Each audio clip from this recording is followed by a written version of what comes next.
ধুর রোজ রোজ এক ডিমের কারি আর খেতে ভালো লাগছে না। তো তোমাদেরও যদি এরকম হয় তবে অবশ্যই এই রেসিপিটা তোমরা ট্রাই করো।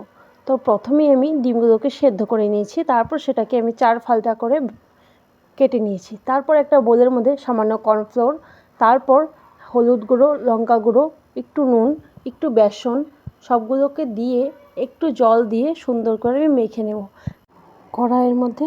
তারপর তেল দিয়ে সামান্য তেলটা গরম করতে দেব।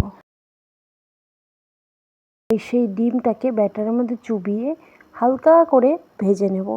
একদম নজর রাখতে হবে যাতে ডিমগুলো ভেঙে না যায়। তো যখন এক পিঠ হয়ে যাবে আমি সুন্দর করে উল্টে পাল্টে নেব আরেক পিঠ ভাজার জন্য। তারপর আমি 3টে ব্যাচের মধ্যে সমস্ত ডিমগুলোকে ভেজে নিয়েছিলাম। এই পর্যায়ে চলে আসছে ডিমগুলোকে আমি উঠিয়ে নেব। তারপর সেই প্যানের মধ্যেই আমি বাটার দিয়ে দেব পরিমাণ মতো। তারপর সেই বাটারের মধ্যে রসুন কুচিয়ে দিয়ে দেব, তার মধ্যে দিয়ে দেব একটু কাঁচা লঙ্কা। তো কাঁচা লঙ্কা দেওয়ার পর সেই যে পেঁয়াজ কাটা ছিল আর ক্যাপসিকাম কাটা ছিল সেই পেঁয়াজ ক্যাপসিকাম দুটোই দিয়ে সামান্য নুন দিয়ে সতে করে নেব।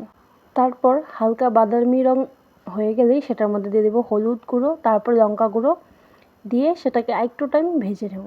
তারপর যখন ভেজে নেওয়া হয়ে যাবে সেই পর্যায়ে আমি একটা সস বানিয়ে নেব। তো টমেটো কেচাপের মধ্যে আমি দিয়ে দিয়েছি সামান্য ভিনেগার, সামান্য সয়া সস দিয়ে সেটাকে মিক্স করে নেব। তারপর সেই যে ভাজা পেঁয়াজটা ছিল সেটার মধ্যে আমি দিয়ে দেব। এই দেখতে হবে যাতে কোনো কর্নফ্লাওয়ারের গুঁড়ো চাকা বেঁধে না থাকে।